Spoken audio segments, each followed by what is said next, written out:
Assalamualaikum warahmatullahi wabarakatuh. Halo, bertemu lagi dengan Sakina. Kali ini Sakina akan membahas materi POK yang berjudul Gerbang Logika dengan Transistor. Sebelumnya, apa sih yang dimaksud dengan gerbang logika itu? Gerbang logika dalam bahasa Inggris disebut dengan logic gate. Gerbang logika ini adalah penyusun rangkaian digital yang menjalankan operasi logika. Nah, gerbang ini menerima satu atau lebih masukan yang disebut dengan input dan menghasilkan keluaran atau disebut dengan output yang tunggal. Operasi yang dilakukan oleh gerbang logika itu tuh berdasar pada sistem bilangan biner. Tahu kan bilangan biner? Ya, bilangan yang hanya ada dua jenis bilangan, yaitu 0 dan 1. Jadi bisa kita simpulkan gerbang logika itu blok dasar rangkaian digital yang mengolah sinyal 0 dan 1. Apa sih fungsi dari gerbang logika itu? Fungsinya adalah untuk melakukan operasi logika dasar yang membentuk sirkuit digital. Ada nih komponen utama yang digunakan dalam gerbang logika, yaitu transistor, dioda, dan resistor. Gerbang logika juga dapat diimplementasikan dalam bentuk sirkuit terpadu atau disebut dengan IC yang memungkinkan pengolahan sinyal secara efisien. Nah, transistor di sini tuh sebagai saklar elektronik utama untuk membentuk gerbang logika tersebut. Nah, itulah kenapa kita pentingnya memahami hubungan transistor dan gerbang logika untuk bisa memahami sirkuit digital dan komputer. Oke, kita masuk ke definisi gerbang logika. Sebelumnya kan Sakina udah sebutin tuh, gerbang logika itu yang melakukan operasi logika dasar.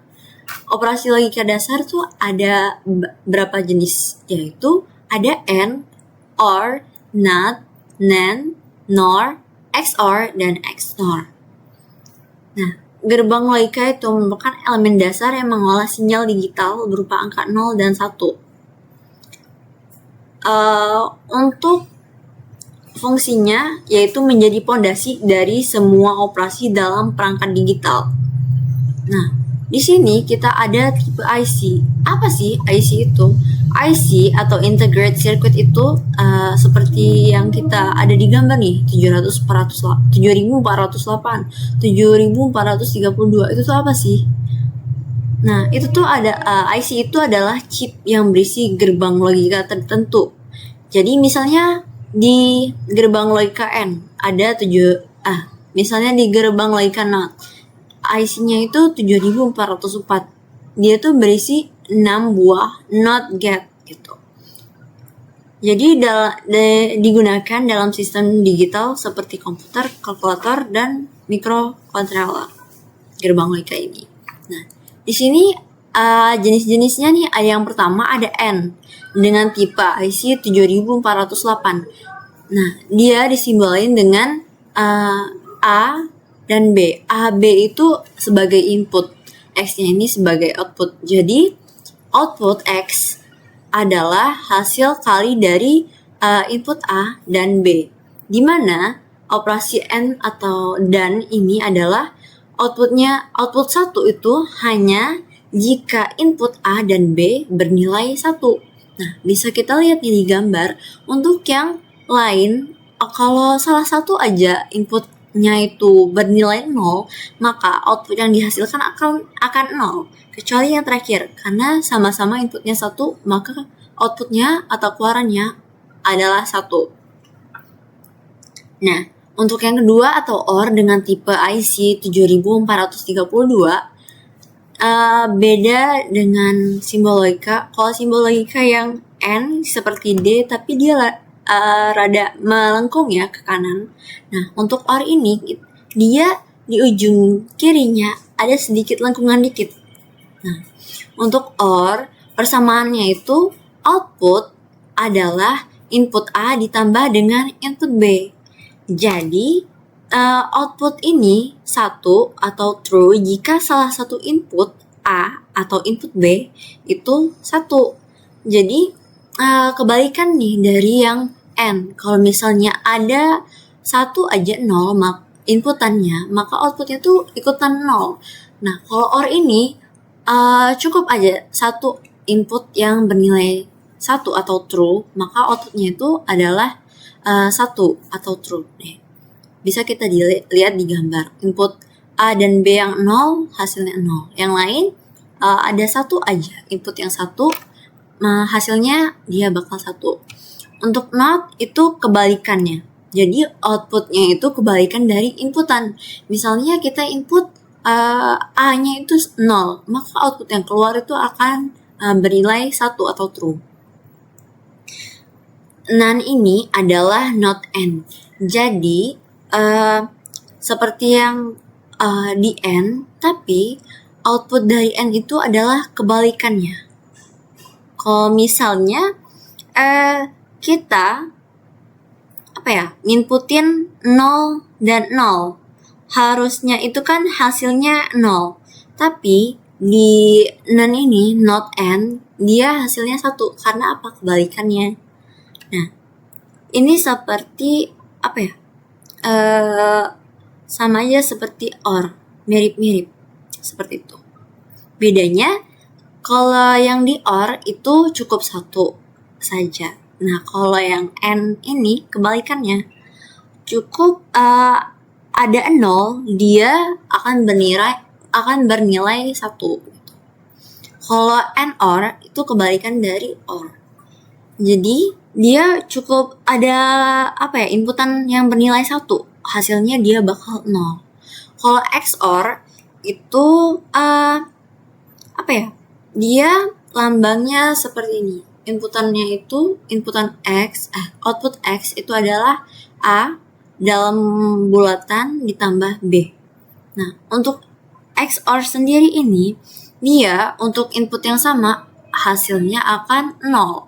Sedangkan inputan yang berbeda antara A dan B, dia hasilnya 1 atau true. Berlawanan, dia harus inputannya itu harus berlawanan. Kalau XNOR itu kebalikan dari XOR gitu. Nah, kita masuk ke transistor sebagai saklar. Transistor dapat beroperasi sebagai saklar elektronik yang menghubungkan atau memutuskan aliran listrik. Ketika transistornya on, ini tuh merepresentasikan logika 1 atau true, dan ketika off merepresentasikan logikanya 0 atau false. Dengan mengatur transistor ini, kita tuh bisa membangun gerbang logika. Nah, transistor itu mempengaruhi aliran listrik di dalam sebuah rangkaian logika. Sistem kerja gerbang logika dengan transistor. Di gerbang logika N, transistor itu disusun secara seri, sehingga arus listrik hanya mengalir jika semua transistornya itu inputnya tuh 1 atau on. Nah, kebalikan dari N nih.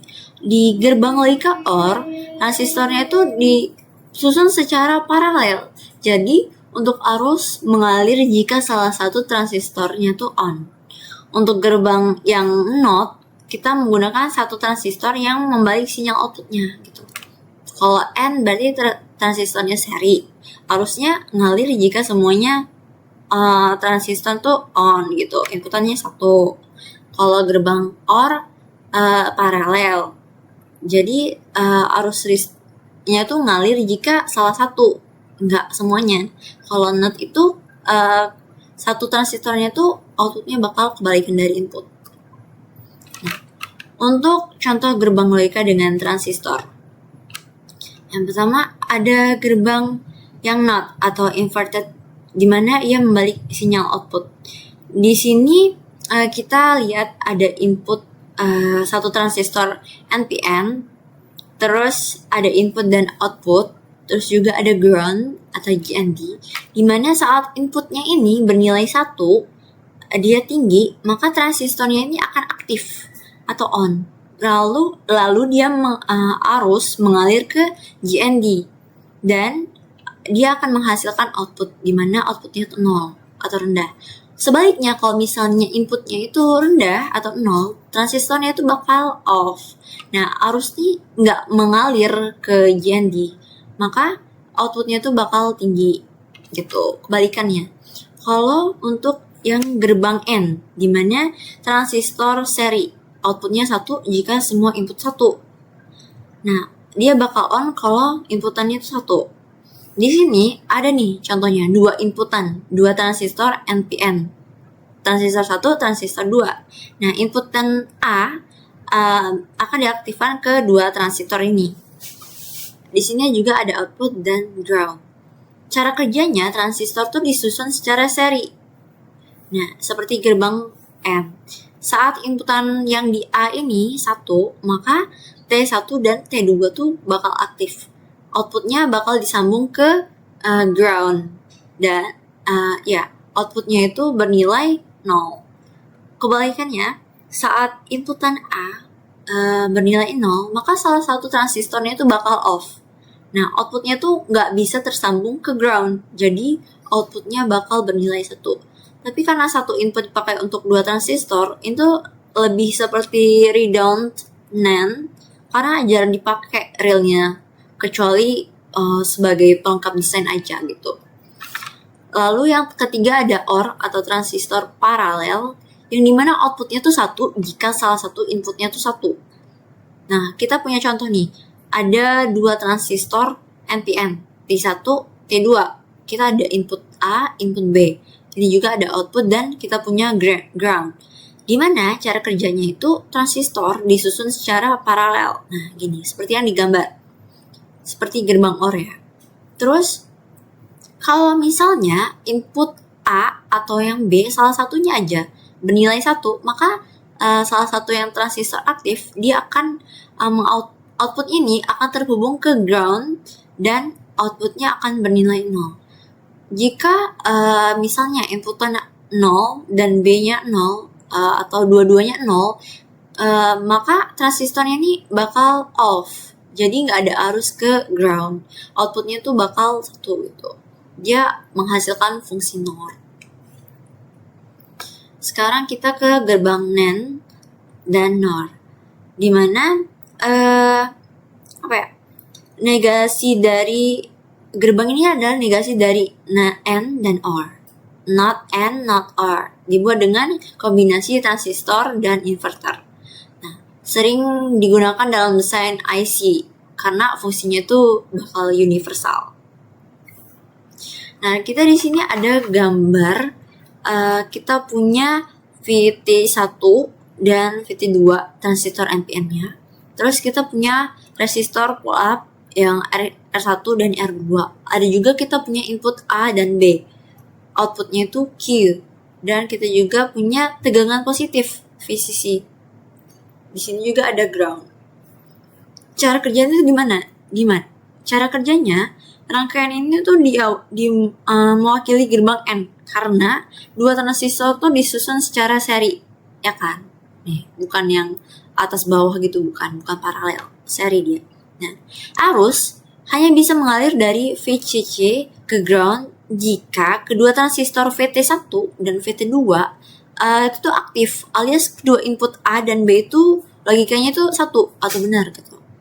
Kalau misalnya A dan B bernilai 1, maka VT1 dan VT2 itu bakal on atau aktif. Lalu dia akan memberikan arusnya tuh bakal mengalir, di mana output Q terhubung ke ground gitu, dan di mana dia akan menghasilkan logika 0. Kalau misalnya salah satu A atau B bernilai 0, maka transistornya itu bakal off dan arusnya itu bakal terputus, di mana output Q sama dengan VCC ini bakal bernilai logikanya itu 1. Tapi kok kenapa kebalik ya hasilnya? Ya, karena ini disebut dengan rangkaian NAND atau not N. Karena hasilnya tuh justru kebalikan dari N. Karena not N kan kebalikan. Jadi kalau misalnya A1, B1 outputnya bakal 0.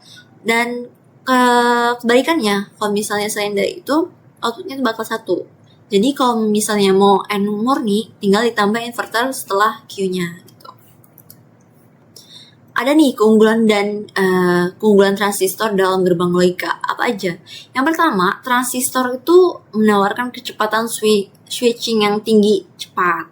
Terus konsumsi dayanya itu rendah, dia hemat daya. Dan Dia juga mungkin memungkinkan integrasi dalam skala besar pada chip IC. Dia bisa diintegrasikan gitu. Nah, hal-hal ini tuh yang membuat transistor itu ideal untuk membangun sirkuit digital modern. Nah, selain itu keunggulannya itu juga dia meningkatkan kepadatan dan performa. Ya, dia mendukung gitu. Nah, kesimpulan dari materi ini itu gerbang logika tuh dasar dari sirkuit digital modern, di mana transistor memungkinkan realisasi gerbang dengan ukuran kecil dan tapi performanya itu tinggi. Nah, di sini gerbang dan transistor itu penting untuk komputer dan digital. Nah, dengan memahami cara kerjanya, prinsip kerja keduanya, kita tuh bisa ngerti loh gimana cara kerja komputer dan perangkat digital lainnya yang sangat kompleks. Oke, sekian materi kedua yaitu tentang gerbang logika dan transistor. Sekian, terima kasih.